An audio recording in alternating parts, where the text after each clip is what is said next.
Oke,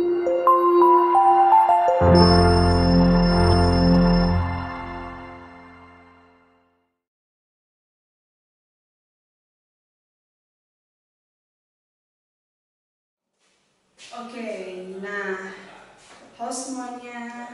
Oke, sekarang Kajina akan membahas mengenai proses gametogenesis, ya. Apa sih gametogenesis? Ya, nah, bagaimana sih proses terjadinya itu? Nah, sekarang Kajina akan menjelaskan proses gametogenesisnya. Tentunya di sini Kajina akan membagi dua, ya. Jadi untuk gametogenesis di sini ada dua, yaitu ada spermatogenesis dan juga oogenesis, ya. Oke, check this out. Yuk.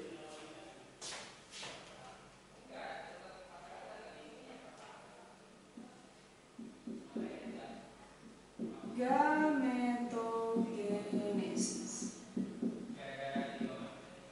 Gametogenesis diartikan sebagai proses pembentukan sel gamet.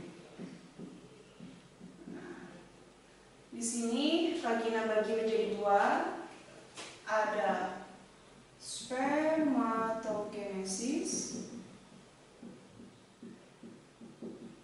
dan oogenesis. Nah, kali ini Kajina akan bahas dulu mengenai spermatogenesis. Spermatogenesis merupakan proses pembentukan sperma, ya. Berarti terjadinya pada pria atau wanita? Ya, pada pria. Berarti terjadi di testis. Nah, begitu ya.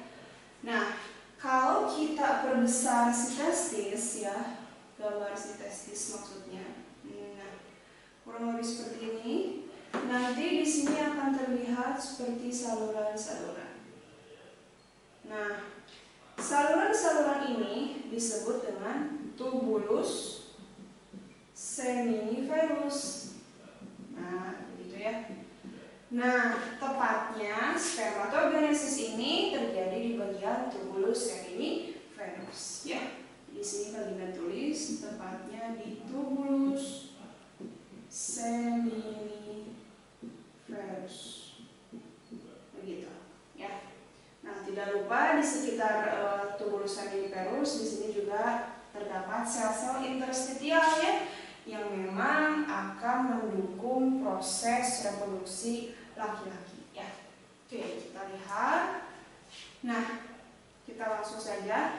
Hormon yang berperan dalam proses spermatogenesis di sini adalah salah satunya FSH, ya, singkatan dari follicle stimulating hormone. Follicle stimulating hormone. Nah, yuk kita lihat prosesnya, ya. Nah, kalian jelaskan di sini, ya. Nah, untuk spermatogenesis, jadi begini. Awalnya yang namanya pria itu memiliki sel primordial. Nah, sel primordial ini adalah cikal bakal atau induknya dari si sperma, dari segala induk lah istilahnya, ya. Nah, sel primordial ini karena dia merupakan sel induk, pasti dia memiliki jumlah kromosom 2N atau diploid, ya. Nah, bisa juga dikatakan di sini sel primordial Kajina tulis spermatogonia. Nah, untuk laki-laki pada saat dia dikandung oleh ibunya usia kurang lebih 2 bulan, ya. Nah, pada saat itu akan terjadi proses pembentukan spermatogonia atau spermatogonium ini, ya. Jadi si sel primordialnya sudah mulai dibentuk, ya, waktu kalian para lelaki ketika berada di dalam kandungan ibu kalian. Oke? Nah, si spermatogonia ini nanti akan melakukan pembelahan, ya. Pembelahannya yaitu pembelahan mitosis, sehingga akan menghasilkan 2 buah sel yang identik, ya. Jadi pembelahannya apa?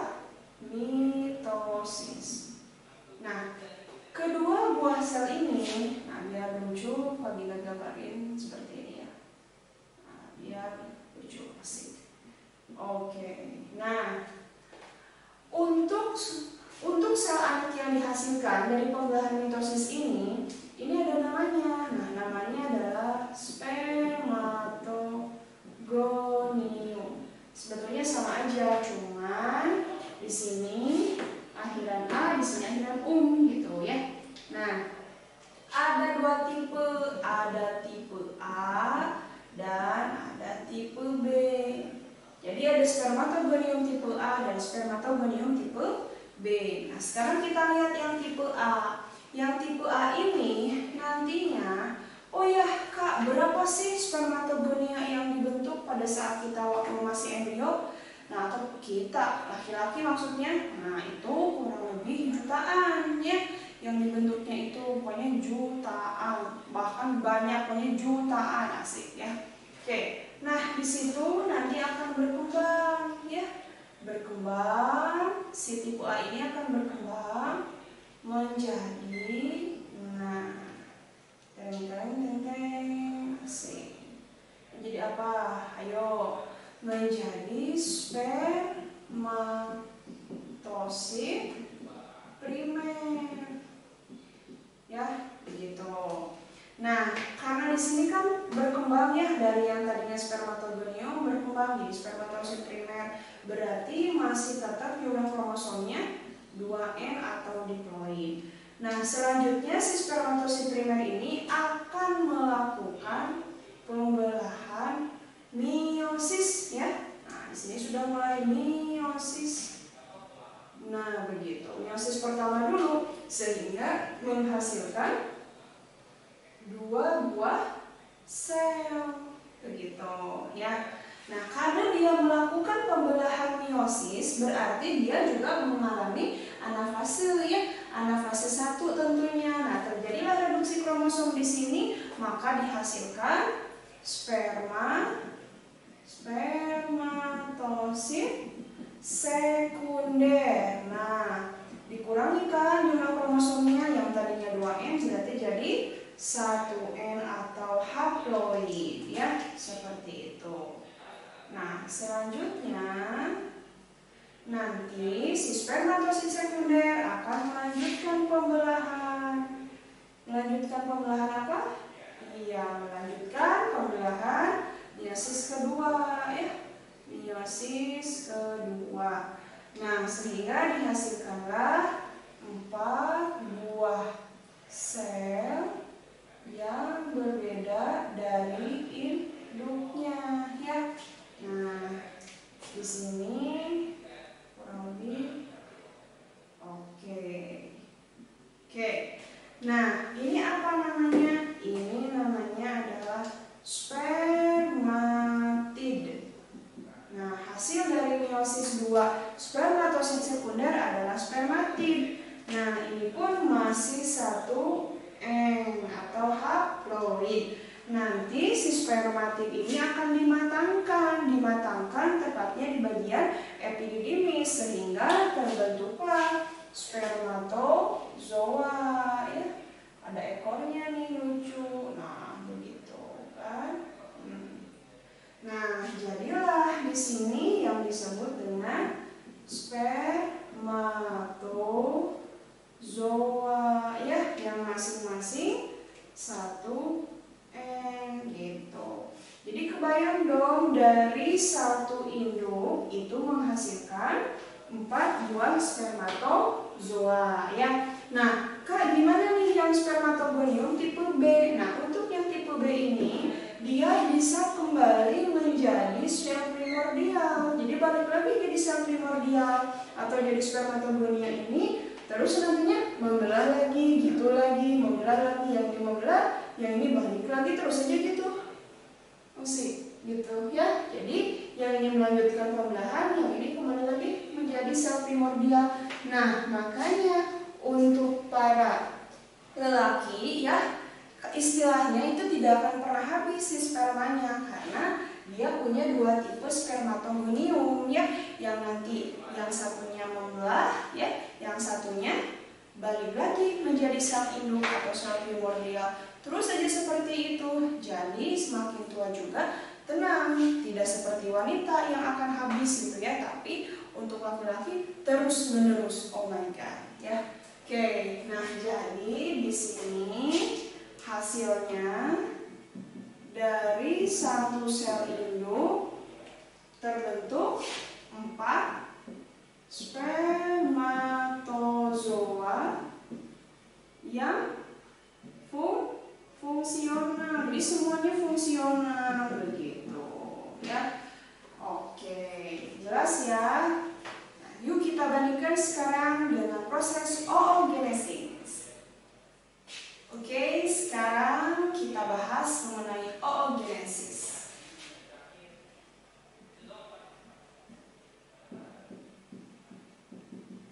Oogenesis ini merupakan proses pembentukan ovum ya. Proses pembentukan ovum atau sel telur. Nah, terjadi pada organ tubuh wanita ya.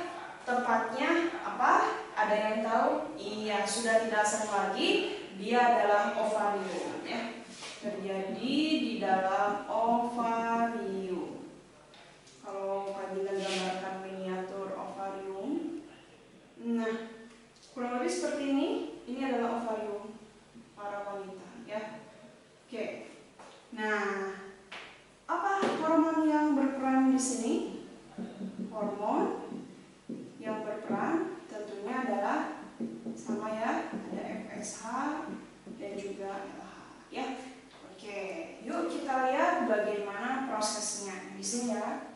Sewaktu para wanita dikandung oleh ibunya ya, di dalam kandungan ibunya sama ya. Untuk para wanita juga sedang terjadi proses oogenesis ini gitu ya.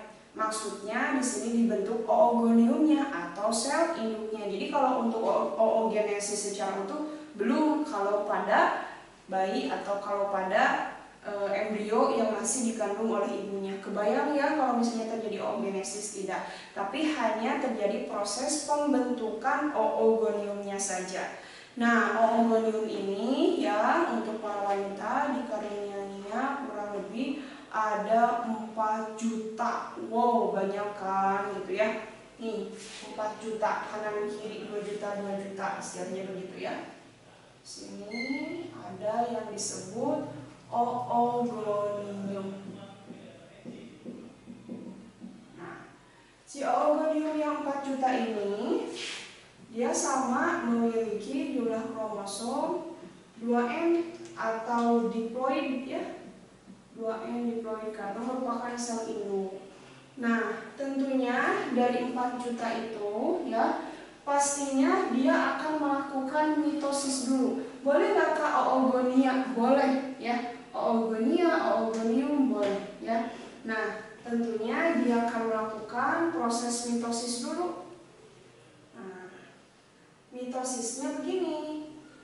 Nah, untuk oogonium ini ada 2 buah sel, tapi yang satu di sini istilahnya tidak seperti yang satunya lagi, begitu ya. Kenapa? Karena di sini terjadi proses degenerasi ya. Nah, sehingga hanya terbentuk 1 buah saja. Nah, sehingga Kagina katakan seperti ini. Jadi dari oogonium dari 4 juta itu nanti lama-lama jadi ada 400.000, lama-lama jadi ada berapa ya? 400.000, 4.000, terus saja begitu sampai pada akhirnya ini hanya ada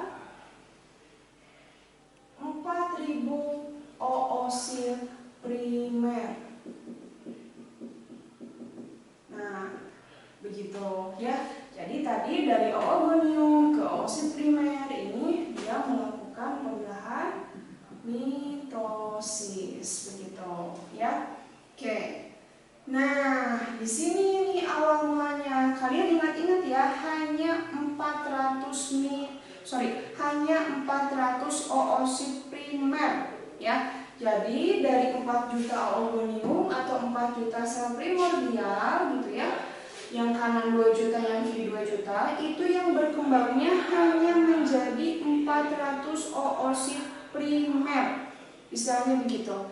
Nah, 400 oosit primer ini ya akan aktif atau akan memulai kerjanya atau akan berperan, pokoknya aktif dan fungsional itu saat nanti puber. Nah, makanya usia dari 4 SD sampai dengan 1 SMP itu biasanya sedang masa-masa puber ya. Artinya si oosit primernya sudah mulai matang begitu ya. Nah, jadi di sini kita lihat ya, oosit primer nanti akan melakukan pembelahan meiosis ya. Meiosis yang pertama. Kalau tadi mitosisnya dari organium ke oosit primer. Nah, begitu.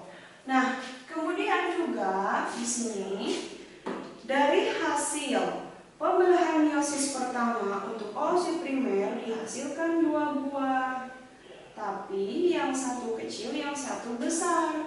Nah, yang kecil ini disebut dengan polosit atau badan polar.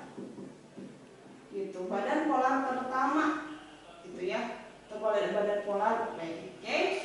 Nah, kita lihat di sini dihasilkan oosit sekunder.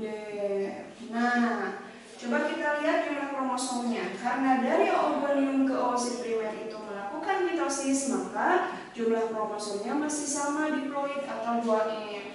Tetapi kalau dari oosit primer ke oosit sekunder dia sudah melakukan meiosis 1. Jadi di sini jumlah kromosomnya 1N atau haploid, gitu ya.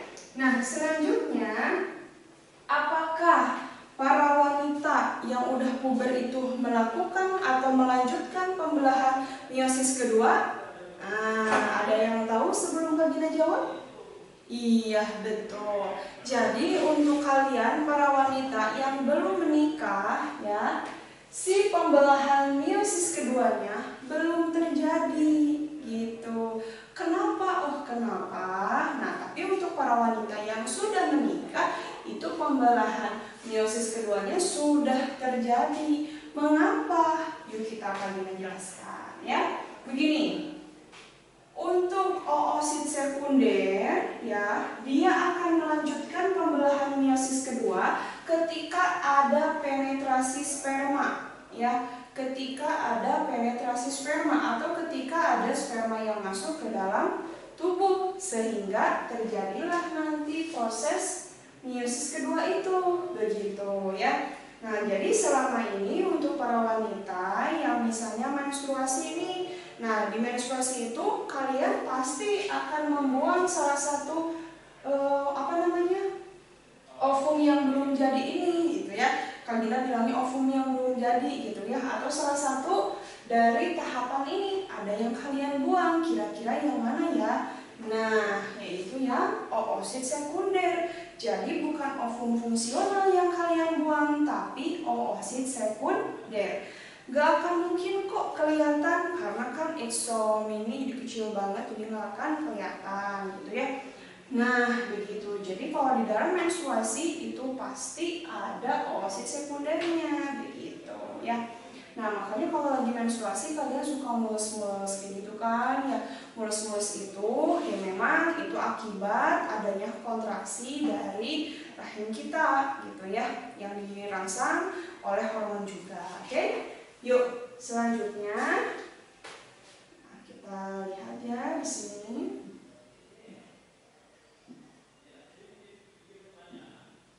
Nah, oosit sekunder ini nanti akan melanjutkan meiosis kedua ketika ada proses penetrasi ya. Ceritanya di sini sudah ada proses penetrasi ini ya. Udah ada proses penetrasi si sperma ya. Kalau untuk polosit tetap saja membelahnya menjadi polosit lagi ya. Jadi istilahnya nanti si polosit kedua ini, polosit 2 atau badan kutub, badan polar 2 ini akan berdegenerasi, jadi akan melebur, akan meluruh begitu ya. Nah, kalau dari oosit sekunder sama ketika dia melakukan pembelahan meiosis kedua, dia juga nanti akan menghasilkan satu buah badan kutub dan juga satu opung fungsional begitu ya.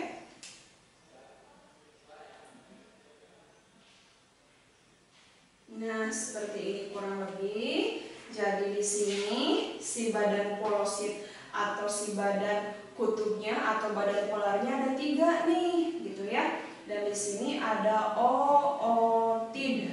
Nanti si ootid ini akan berkembang atau akan membentuk opung yang fungsional yang siap dibuahi begitu ya. Inilah opung yang fungsional. Oke. Nah, di sini oosit sekunder kan tadi 1N, ootid juga 1N atau haploid. Sama ovum juga di sini haploid. Jadi kesimpulannya di sini untuk oogenesis itu hasilnya adalah satu opung fungsional dan 3 badan kutub atau badan polar atau polosit begitu ya. Jadi untuk para wanita kalian harus bisa menghemat oosit primer ini karena cuma 400 loh ya, tiap bulan dikeluarin 1. Kalau kalian menstruasi dibuang, kebayang dong. Nah, gimana dong cara menghematnya?